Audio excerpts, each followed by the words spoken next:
Namaste, greetings and blessings, and welcome to the Center for Spiritually Integrated Arts. This is our Sunday message, and I am Reverend Dr. Raymont Anderson, the founder and spiritual director of this center. And I invite you to watch not only this Sunday message, but any of our archived messages. I invite you to join any classes or events that we have going on. I invite you to reach out and email if you have any questions. Questions about this community, questions about me, questions about what we do, or questions about this science of mind and spirit, liberation theology that we practice and teach. And if by chance you find yourself seeking beloved community with other like-minded beings, even if you already belong, are a member of another community, church, or center, you are more than free to have multiple affiliations wherever you are fed and find community. You are invited. And lastly, feel free to click like, subscribe, and share this or any other message or announcements with others in your circle. And with that, much appreciation, love, and blessings. Enjoy the message.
Namaste and greetings. Happy Pride as we close out the month of June, keeping in mind that the concept of living in color or being in living color and living out and loud doesn't end when the month ends.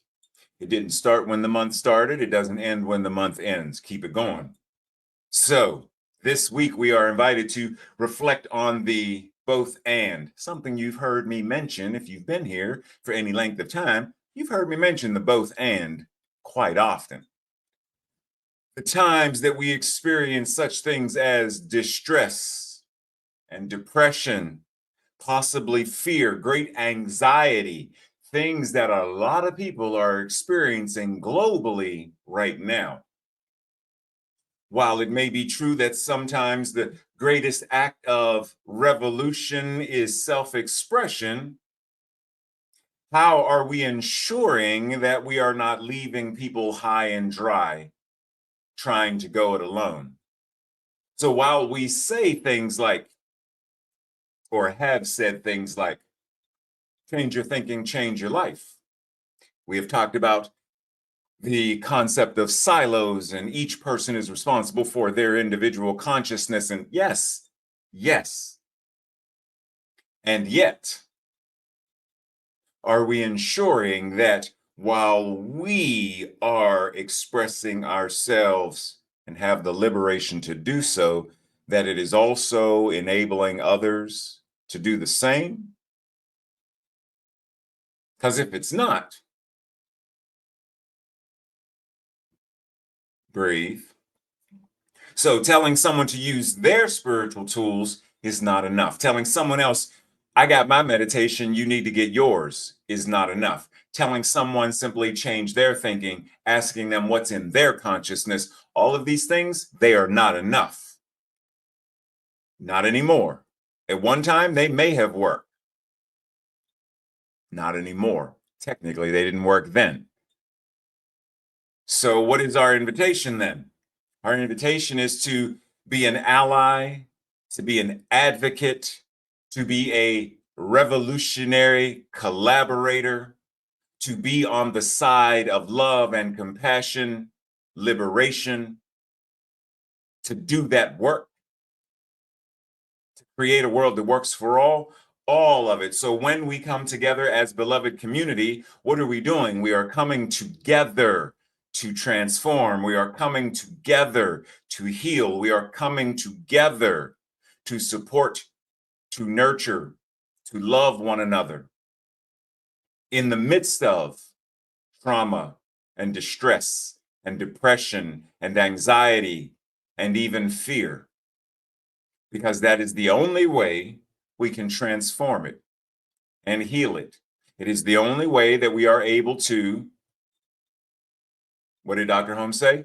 What is the greatest or ultimate? We believe the ultimate goal of life to be a complete liberation from all discord of every nature, and that this goal is sure to be attained by all. The only way we can do that is together. Breathe. When you see this image, what comes to mind? A certain word, a certain feeling.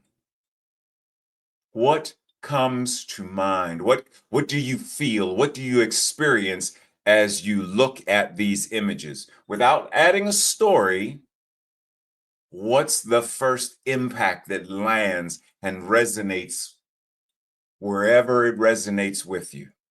Notice it. Do you feel happy?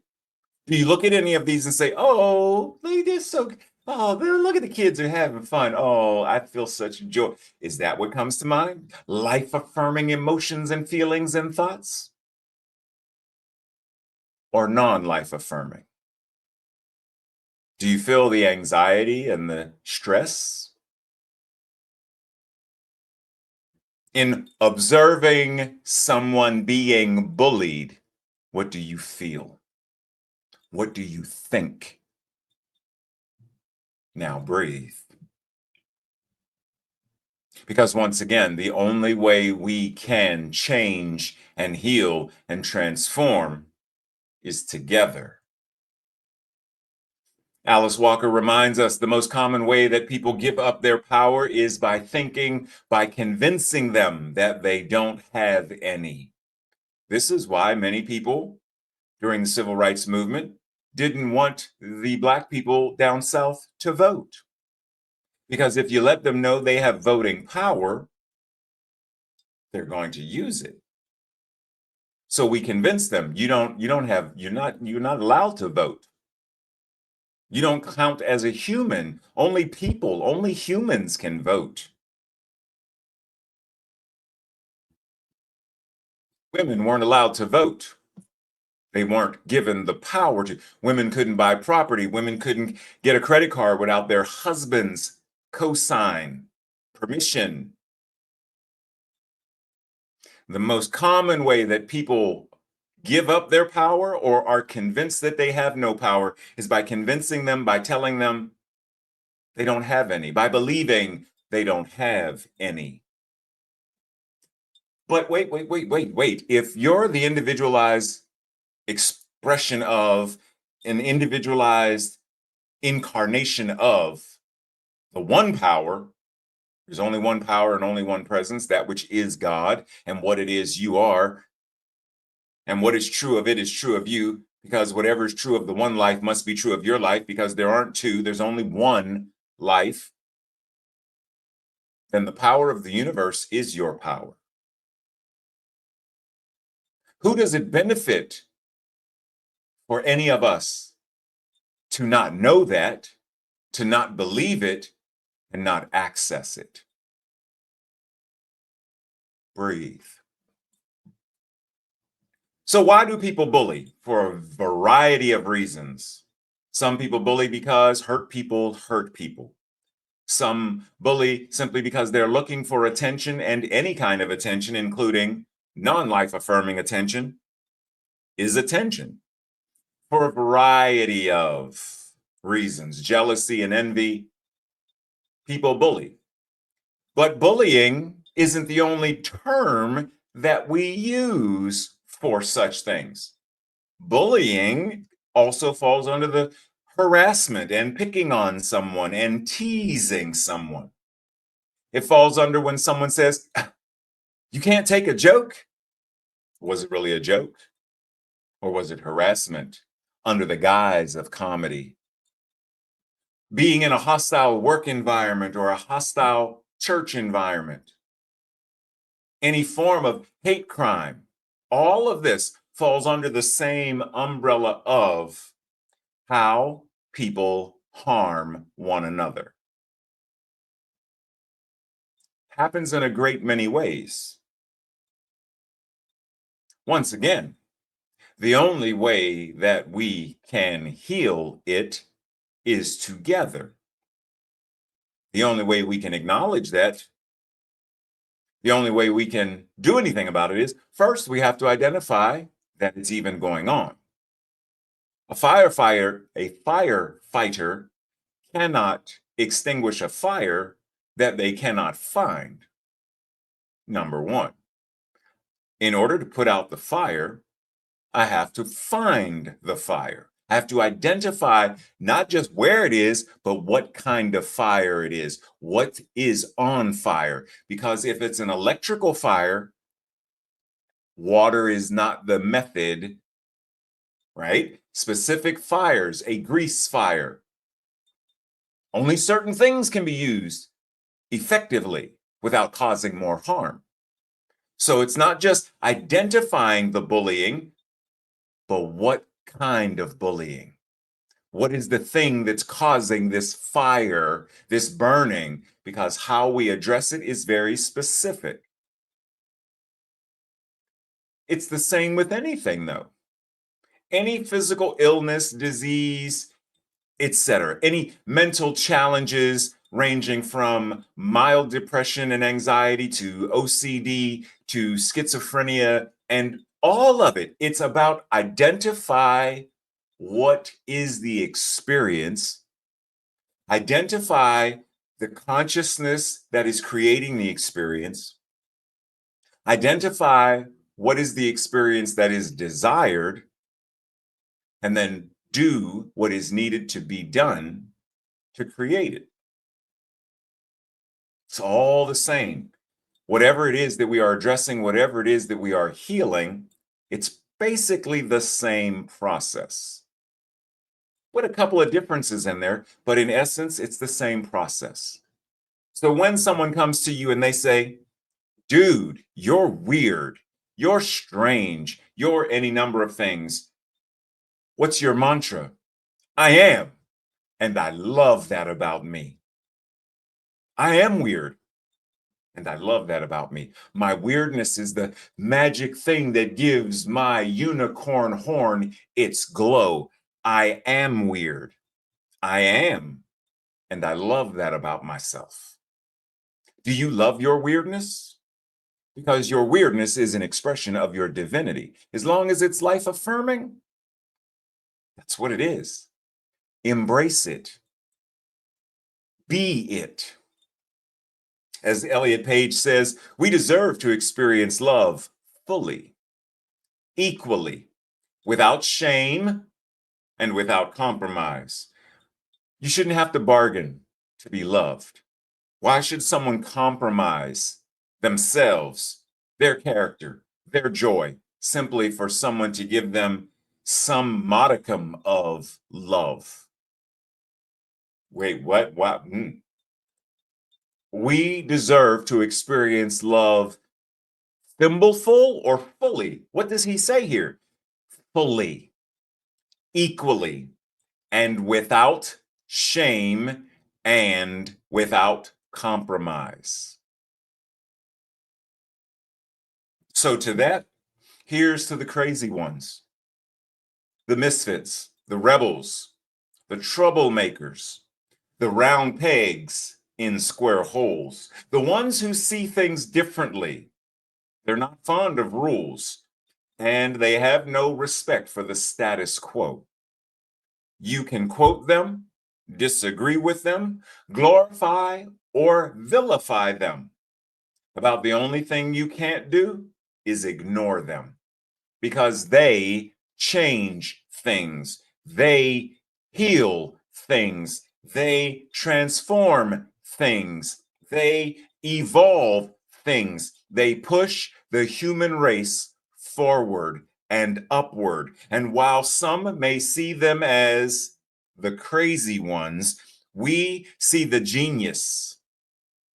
We see the sparkle, because the people who are crazy enough to think that they can change the world, the ones who are crazy enough to believe that they can create a world that works for all, are actually the ones who can, who do, and who will.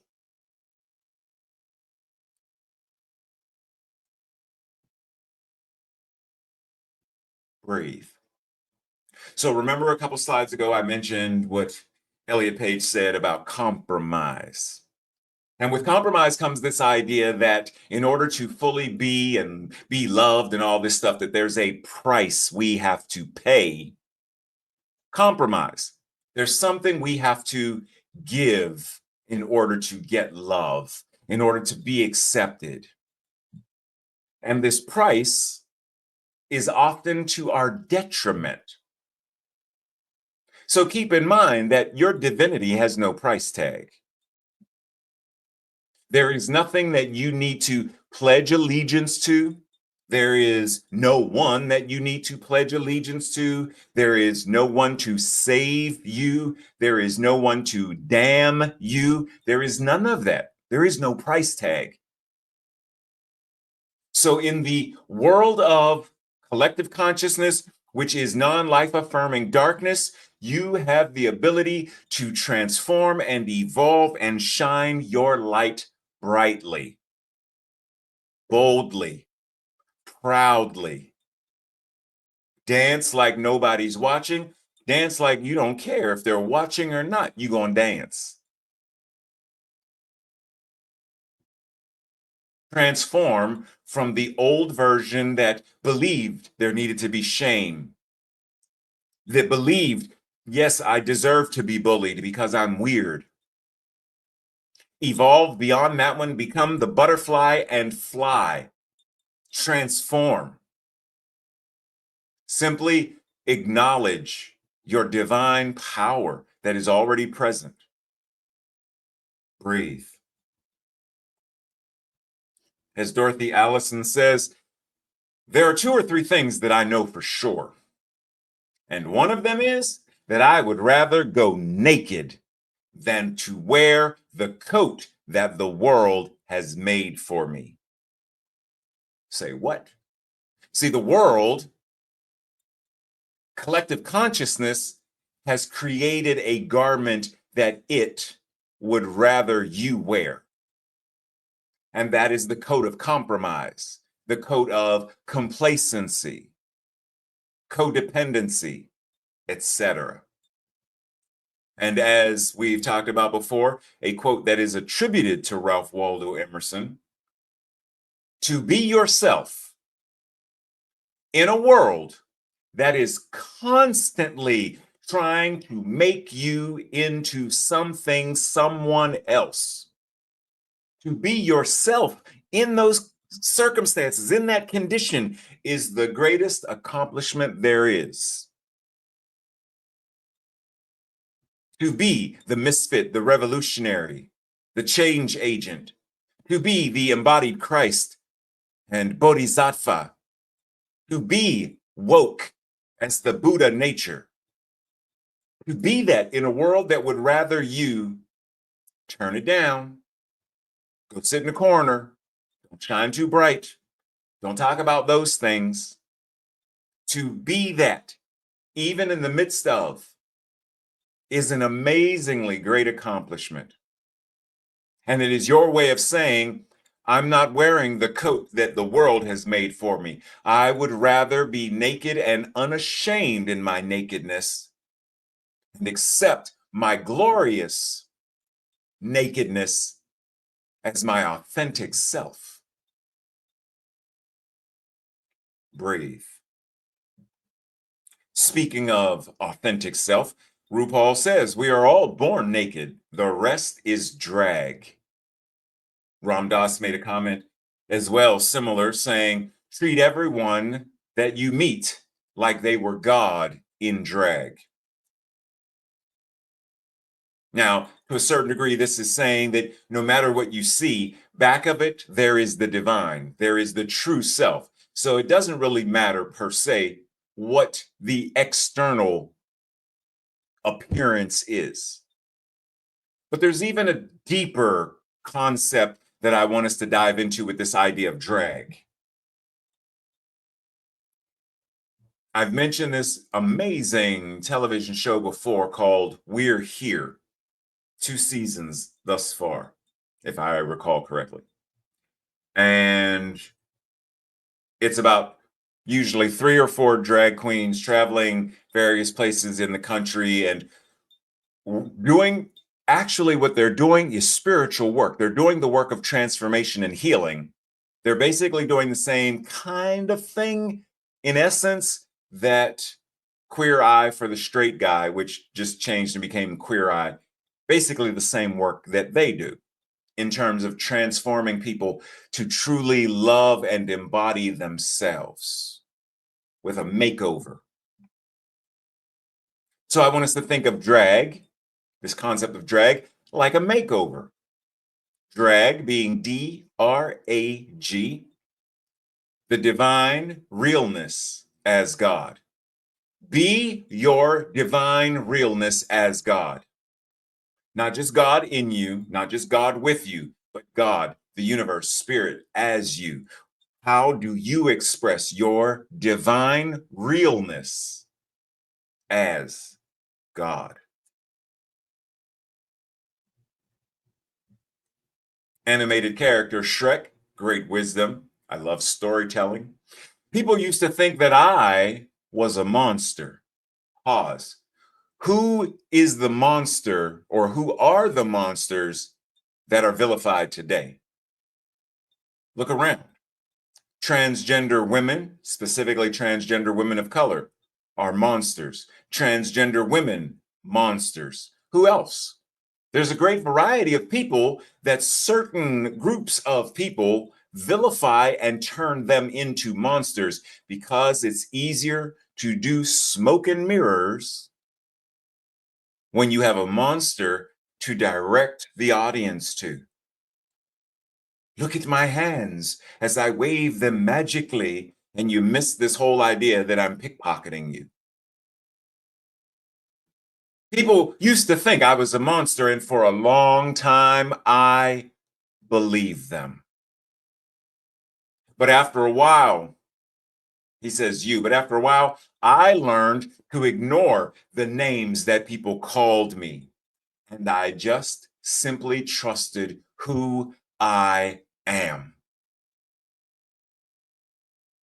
People used to think I, Raymont, was a monster for all kinds of reasons.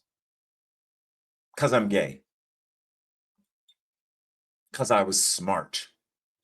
Or because I am smart. And for a long time, I believed them that I was a sinner bound to hell, that I was evil, that I was wrong, that I was a monster simply for being. But after a while, I learned to ignore that nonsense, the names, the finger pointing, finger wagging, Bible quoting. I ignored it and stepped into trusting who and what I am as a divine expression of the universe. That too is your invitation. So, how do you embody the creativity of drag and the whole ballroom culture as a clear expression of the divine? Spirit, the universe, empowers us to be resilient, to bounce back from setbacks, and to thrive in the face of adversity. In the heart of ballroom culture, resistance shines as a beacon of strength and perseverance. Every strut down the runway, every fierce performance, and every unapologetic display of self expression is a testament to the indomitable spirit of those who participate as drag queens and kings. Here, resilience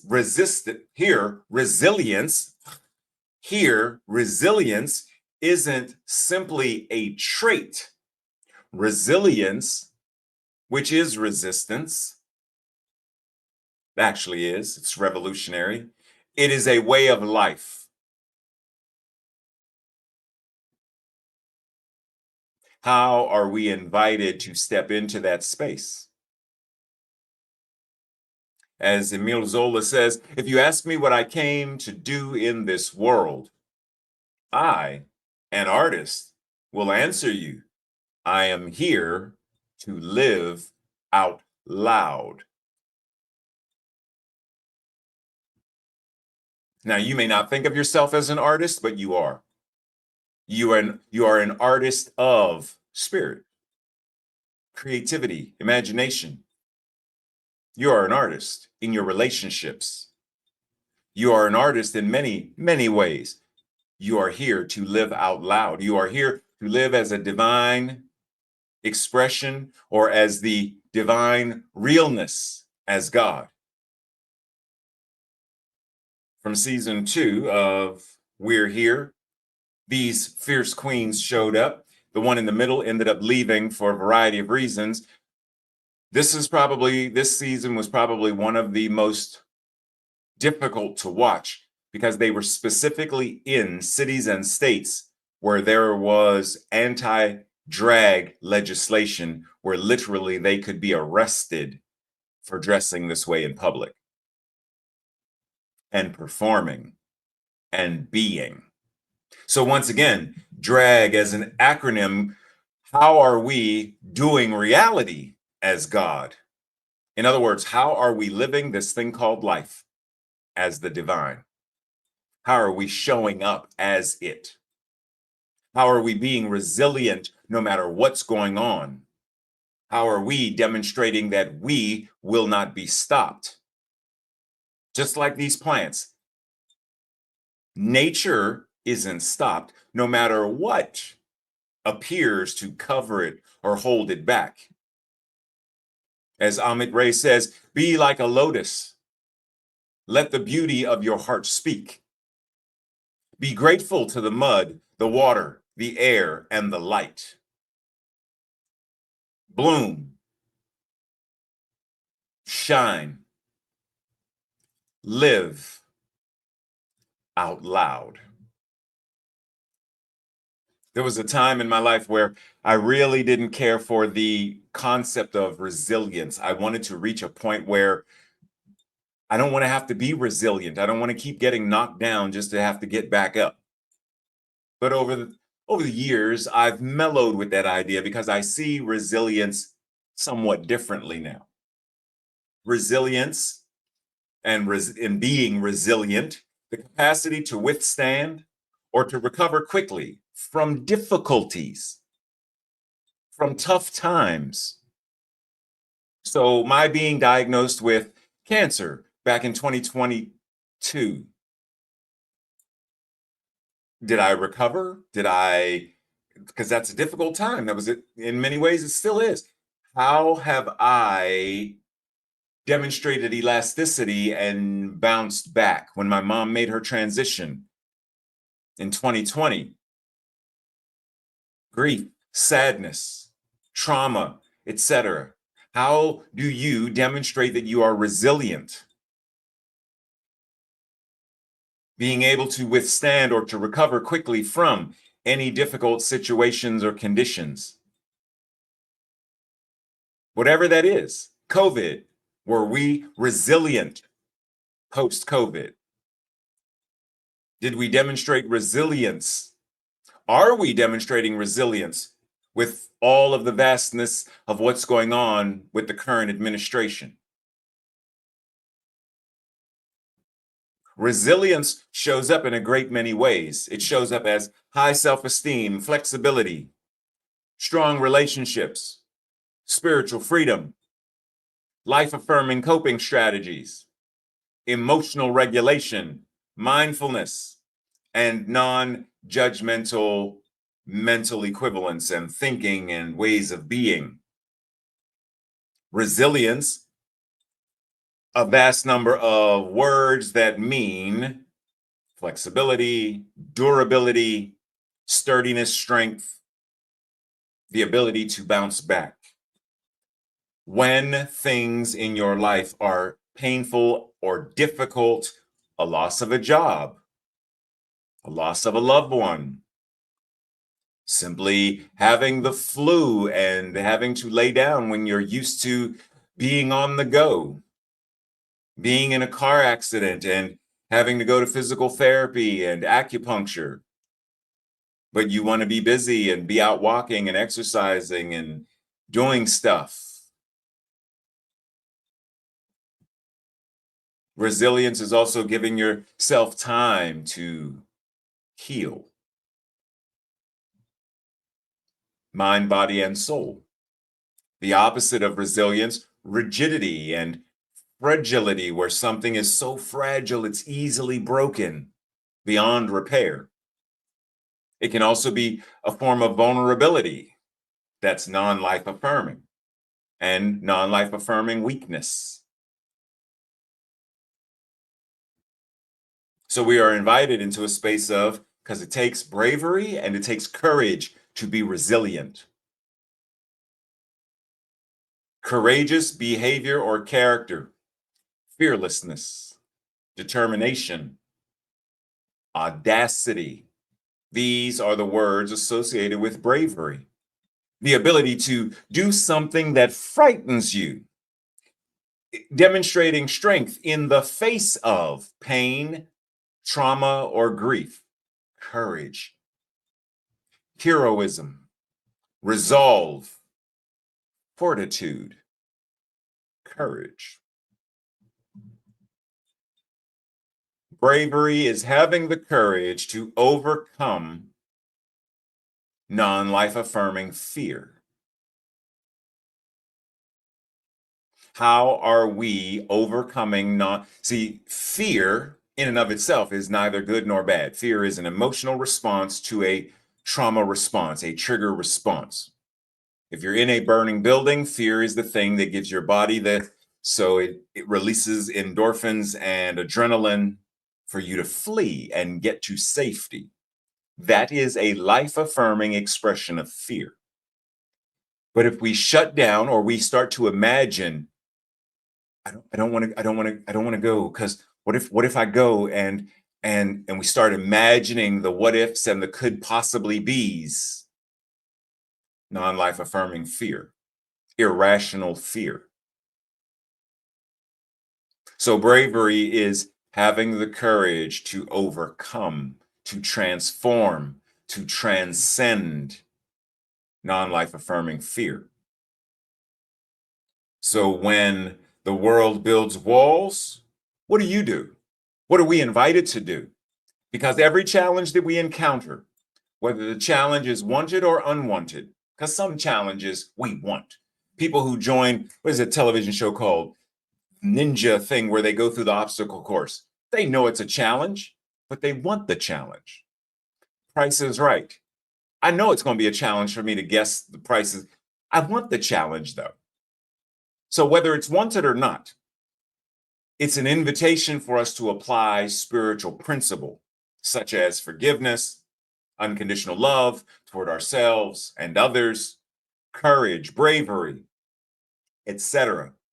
And this is because, in truth, spiritual practices like affirmations and prayer, mindfulness, etc., are all powerful tools that we are invited to use daily, no matter what is going on, not simply to use them when the bad things happen.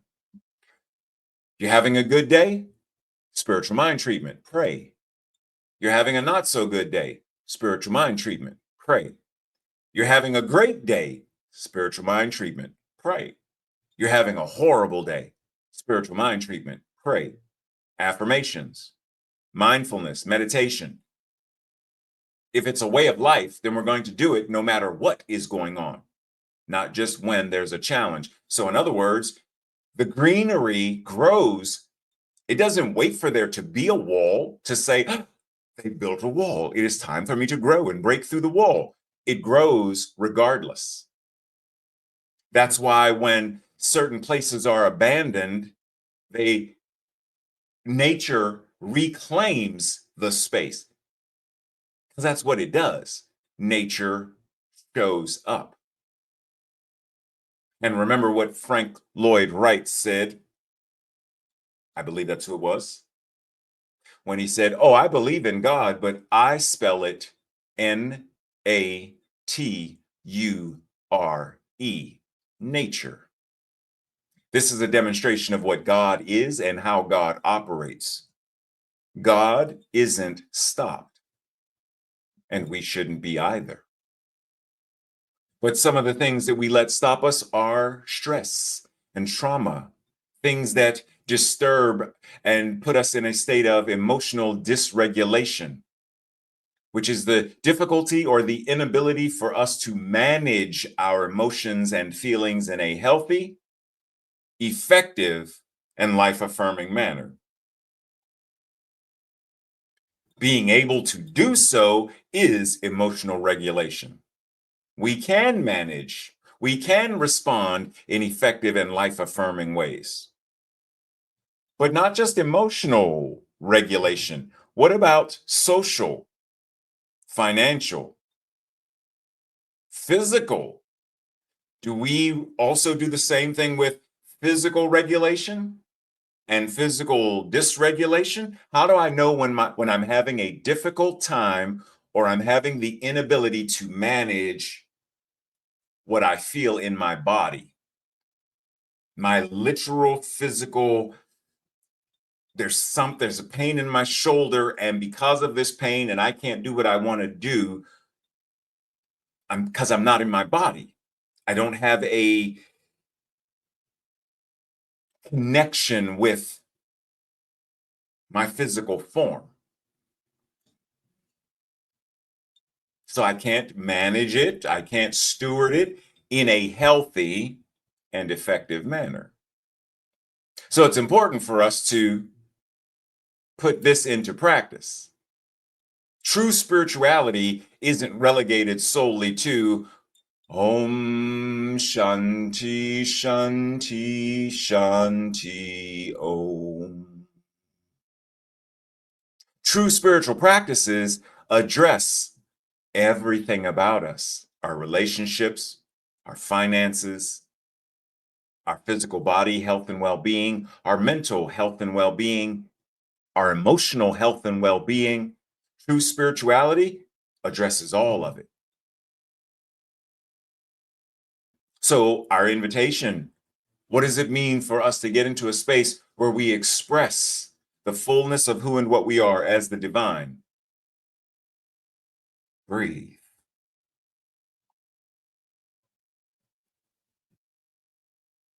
To live and speak, to exist, to show up out loud. It's one of the reasons why I love the television show Pose when it was on, as it reminded us this week, let's embody the vibrant energy of ballroom culture and celebrate our uniqueness and resilience. Spiritually, resilience is the ability to face challenges with grace, to rise above the obstacles and keep moving forward and upward no matter the odds. Just as the performers in ballroom culture transform their struggles into art, we too can turn our trials into triumphs. When faced with difficulties, instead of retreating, instead of retaliating, we can choose to stand tall and declare, I will not be moved. This mental equivalent helps us to overcome personal challenges, but also societal ones as we inspire those around us. By embodying the spirit of resilience, we access divine strength, power that then propels us toward our highest potential. So let's draw inspiration from the power exemplified in ballroom culture and bring it into every aspect of our lives. I shall not be moved, or we shall not be moved. A well-known African American spiritual or African American hymn, a protest song with roots in the early 19th century, a text which is based in biblical scripture, Psalm 62, 5 through 8. I shall not, or we shall not be moved. Remember the photo, the image, the slide of nature reclaiming the space? Nature says, I will not be moved. Yeah, you can build your cities and towns, etc., but I will not be moved. I will come back because I haven't gone anywhere. So when oppressive legislation shows up, will we let ourselves be moved? When people say to us, just you're too bright, you're too weird, you're too much, will we allow ourselves to be moved, to be bullied? Will we compromise who and what we are simply because someone else thinks that we're too smart or too beautiful?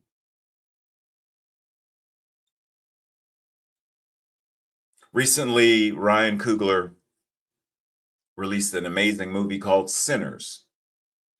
And I did a metaphysical breakdown of aspects of, so if you're curious to see that, just let me know or let Tracy know and we'll send you the link. But one of the ideas is one of the main characters, Sammy, preacher boy, who you see in the middle with the guitar. There are aspects in there where certain family members were telling him, stop. Don't do this whole music thing, the blues. It's of the devil. In other words, they were trying to dull his sparkle. They were trying to dim his light. So never let anyone do that. You have to make up your mind that you will not be moved. You have to make up your mind that we, as beloved community, will not be moved. We will not be silenced. We will not compromise. We will not be made to feel ashamed of who and what we are. What did Alice Walker say? The most common way that people, by not believing they have power at all. Okay. Do you believe that you have power? Harvey Milk reminds us, how can people change their mind about us if they don't know who we are? And they can't know who we are if we don't know who we are. And if we are not willing to be who we are in full. So we have to show up and show out. Otherwise, what happens? Otherwise, as Malala reminds us, we realize the importance of our voices only when they are silenced. We don't have to wait for them to be silenced to then realize. We can understand the importance of our voices now. If our voice, our expression were not so powerful, then there would be no group or people or whatnot that would try to suppress it.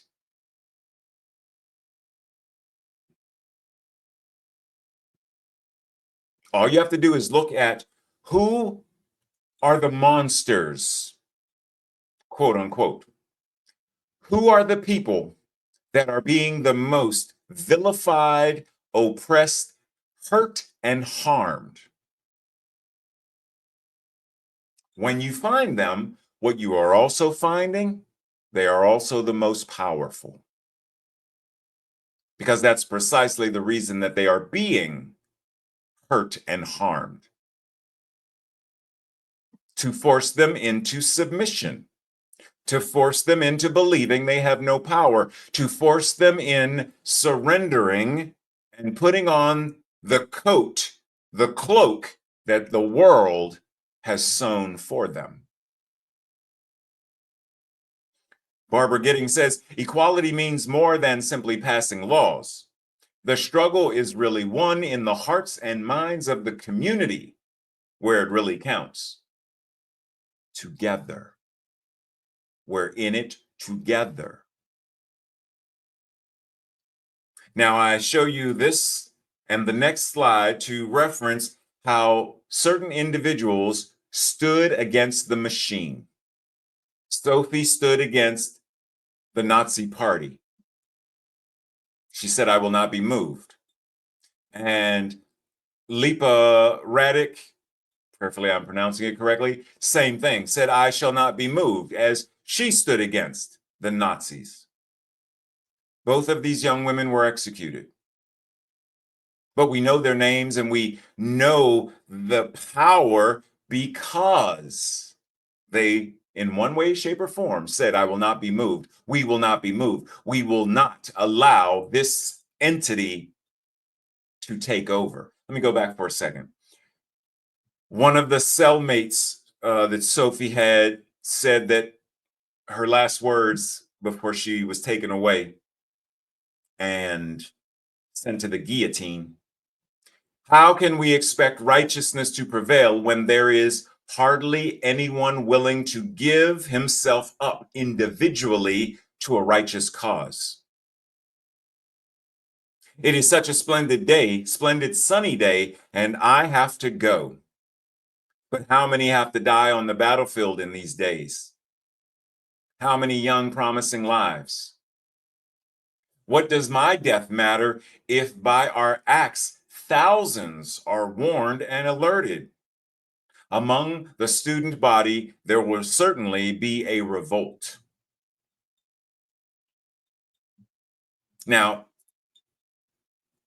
in the grand scheme of things, what this is an invitation for us to realize that one person can make a difference when that one person stands boldly and says, I shall not be moved. I will not acquiesce my power. I will not stay quiet. I will not stay silent. Ain't nobody got no time for that. I must be proud out loud. I will sing, I will dance, I will live out loud. I will make a joyful noise. But why? Because that's what it means to express the divine. That's what it means to show up and show out. That's what it means to be in living color. That's what it means. So when oppressive things happen and attempt to bury us, remember, they tried to bury me, but they didn't know I was a seed. Grow, no matter the opposition, no matter the trouble or trial or tribulation, grow. Sink your roots deep, connect to the mycelial network of your beloved community, and rise and grow. Because if we truly believe that the ultimate goal of life, complete freedom, liberation, then we have to understand what equality, equity, reality, and liberation are in order to effectively do the work. Otherwise, it's a mental game of metaphysical masturbation. That's not liberation. Talking about food is not eating food. And talking about food is not going to nourish anyone. It's not going to sustain life. Simply saying turkey, ham, chicken, sweet potatoes, macaroni and cheese, wheat bread, avocados, salad. How many of you, oh, you're full too? Right? Like I got so full from just talking the word. Doesn't work that way. Liberation doesn't work that way either. So we have to understand, as Victor Hugo said, all the forces in the world are not so powerful as an idea whose time has come. All the forces in the world, no government, no systems, no legislation, no structure is as powerful as an idea in the mind of someone who has the prophetic vision of liberation. You are only given one life on this side in this expression, and therefore one chance at fully living what that is here and now. Take some risks, believe in your dreams, explore the world and the people that abound on it. Live out loud. Capture the idea of what it means to be in drag, right? Show up as God, the divine reality as God, the divine realness as God, doing reality as God. Do it, be it, live it. Humans, especially humans who persist in trying to transform the conditions of life, are remarkably resilient. We experience so much loss, pain, hardship, attack, and we persist. Resilience is in our nature, and we recover from things that we would be justified in giving up over again and again. Resilience is unveiled when we are triggered, injured, heartbroken, attacked, challenged. I'm curious about our general resilience as a social. I'm curious about our general resilience as social justice actors in a traumatizing world, and as collectives of people shaping the next phase of human evolution.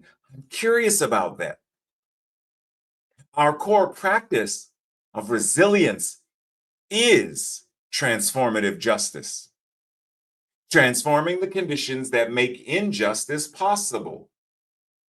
Resilience is perhaps our most beautiful, miraculous trait.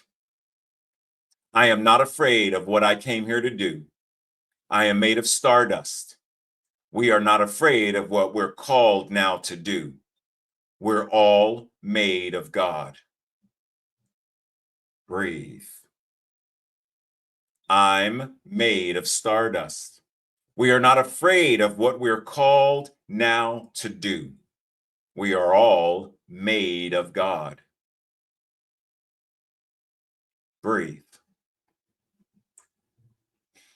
In Star Wars, the mythology of Star Wars, there's a scene where Yoda is telling Luke to use the Force to pick his spaceship up out of the swamp and move it. And Luke complains and it's too big and blah, blah, blah. And Yoda goes through this thing and, because Luke says, but that's different. And Yoda says, no, no different.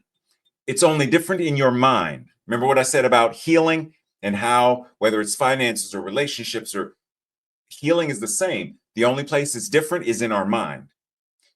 We must unlearn what we have learned. Luke says, okay, I'll try. Yoda says, no, no, no, no try. No, try. Try not. Do or do not. There is no try.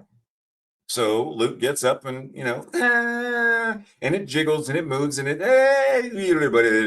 goes down. And he's like, it's not possible. And he walks away. And Yoda's like, boom. And Yoda does it and things, and it moves and it lands. And then Luke runs over and Luke is like, I don't believe it. And Yoda says, that is why you fail. I don't believe that peace on earth is possible. Then we will fail.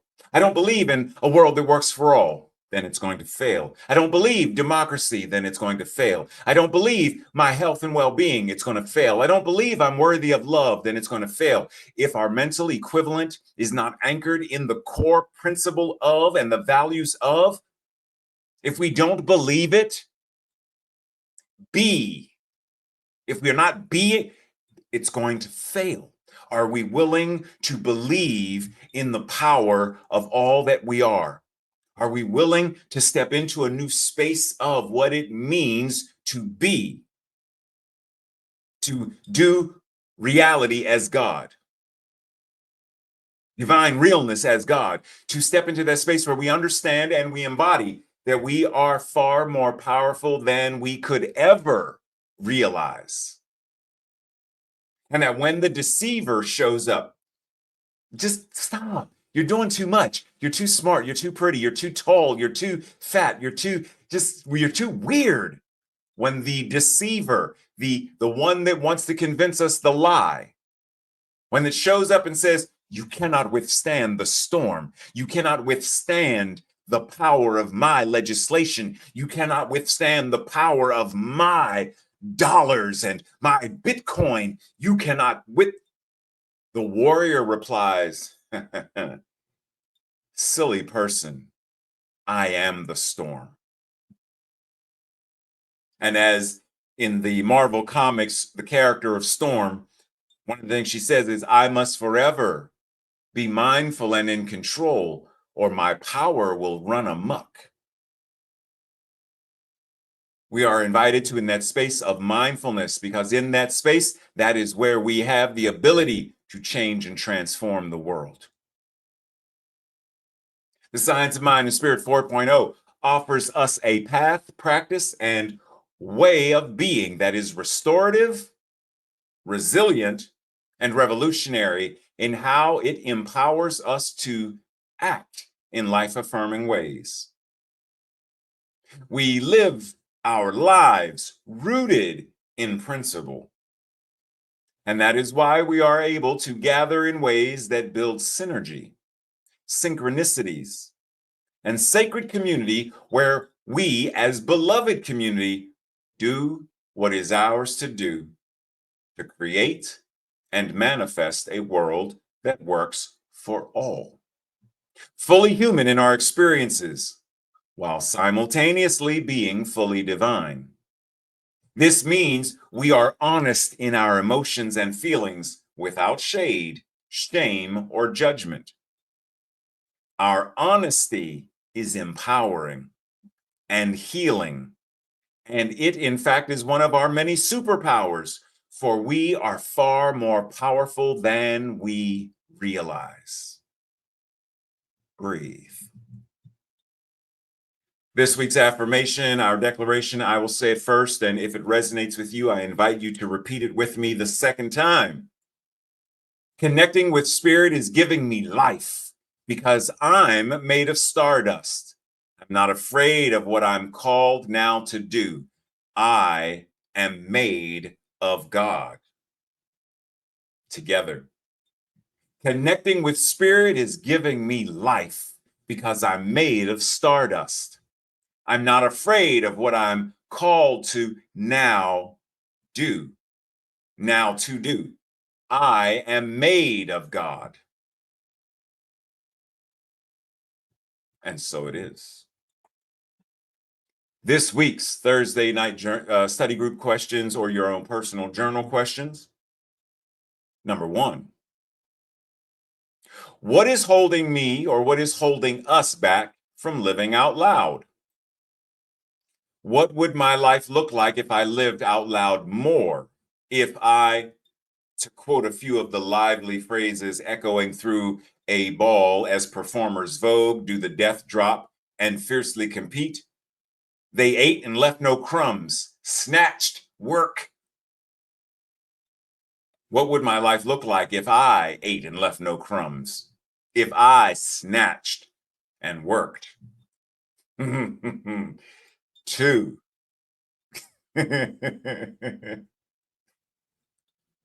When do I celebrate another person's greatness with enthusiasm and joy? We have to celebrate one another. How do I demonstrate resilience, courage, and bravery? Where am I invited to demonstrate them now? In what situations have I or do I tend to dull my sparkle? Or let somebody else dull my sparkle? Why do I do that? What, in fact, is my sparkle? And how can I sparkle this week? Number 5, what does the affirmation/declaration today stir in my mind and my heart? What does it invite me to do? And lastly, what is my biggest challenge from today's message? Of all the things that were shared, that's my biggest challenge. What is it? And this week's the practice, the red pill or the blue pill? This week's the practice. Have a conversation with someone about what it means for you to not be moved and to leave no crumbs. Works for me.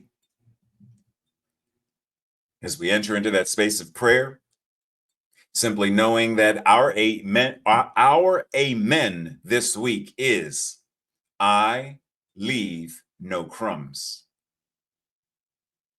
I, as a divine expression of God, I, as God, I, doing reality as God, I, divine realness as God, I show up as it. I live, move, and have my beingness as it. My sparkle is it. My weirdness is it. I am it. And this week, I work. This week, I sparkle. This week, I'm snatched. This week, breathe. This week, I live out loud, proud. I show up in full, doing what is mine to do. I will not be moved. We will not be moved. A world that works for all, right here and right now. In my mind, my mental equivalence, my life, my community, my family, right here and right now is where it starts. So I choose to start. This week, my amen is, I am not moved. I ate and left no crumbs. I, as a divine expression of the One, am here to do what is mine to do, and to do it out loud and proud, with bravery and courage. And it's done. And so it is. And so it is. Namaste, blessings. Much love and appreciation as always. See you during the week for any of our activities. And as always, keep in mind, next Sunday being the first Sunday of the month, we have our after message fellowship on Zoom. So if you want to join in, send an email for the link if you don't already have it. Otherwise, blessings. You better work.